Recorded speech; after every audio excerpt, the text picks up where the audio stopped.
Abuse, where we highlight the most dreadful cases of media misconduct. Joining us now is Fox's own Howie Kurtz, the host of Media Buzz. Howie, it's great to see you. So the new president said today that the press does not cover terror attacks. Is that true? Well, it's true that attacks in Europe get less coverage than those on U.S. soil. And it's also true that we move on more quickly now from these attacks because tragically they've become so much more common. But I'm puzzled, frankly, that President Trump would say the dishonest press doesn't want to cover these attacks. This is always huge public interest. Moving on to news abuse, Tucker, you got to. There is on this channel. We certainly covered them, and I think we should. Absolutely should. Magazine covers have found a new villain. Let's put a couple of these up. Der Spiegel as President Trump beheading the Statue of Liberty. Lovely. Bloomberg Business Week says, insert hastily drafted, legally dubious, economically destabilizing executive order here. And worse for last, Ireland's Village magazine, crosshairs on Trump's head with the headline, why not? But thankfully, Tucker, it concludes that it would not be right to assassinate him. Yeah, I don't even know if we're putting that on the screen. Maybe we shouldn't even show it. It's pretty over the top. So the piece in the magazine debates whether or not it's a good idea to. It says it's not a good idea, but nevertheless, let's sell magazines by putting the crosshairs. But there is a debate. Like, this is just something that people debate. Is it a good idea to murder the president of the United States? Right.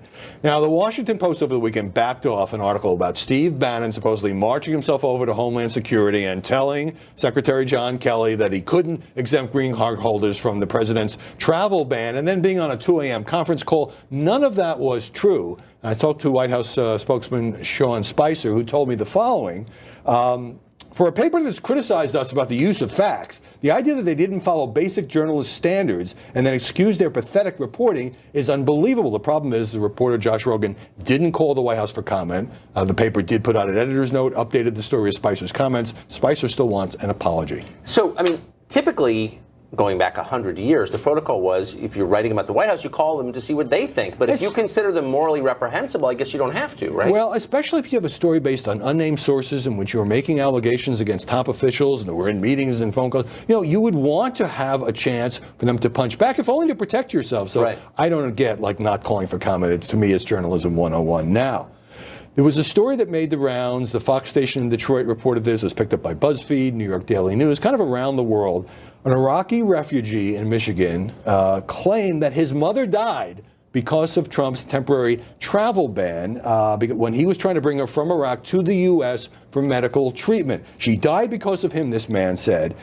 Turns out the same Detroit station later discovered that this was completely and totally untrue. It was a hoax. They talked to his imam, who confirmed that the woman had actually passed away at least 5 days before the president's action.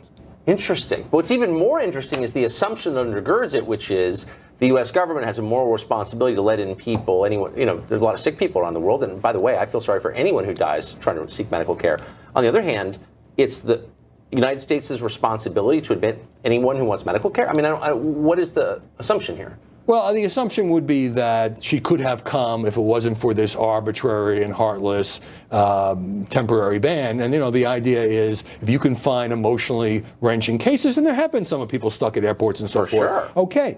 But, look, we can all fall victim to hoaxes, but what I don't understand is why there's such a rush to put these claims on the air before you can verify them. Take another day or two, check it out. People sometimes lie. They make stuff up. Yeah, they often do. I noticed there weren't a lot of interviews with people in, say, Wichita saying, you know, I feel safer now. Yeah, that's the part of the stuff that gets undercovered. Like, there is another side to this. Some people like the executive orders. I didn't see them being interviewed. You know, there were stories in the New York Times and Washington Post where they went out and talked to Trump voters, and they liked what he was doing generally. It wasn't on this. I think that shows what they didn't do in the campaign, doing a little bit more of now, at least showing that there is another side when it comes to this president. There always is. Howie Kurtz, thanks a lot for that. Good to see you, Tucker. Coming up, we tried to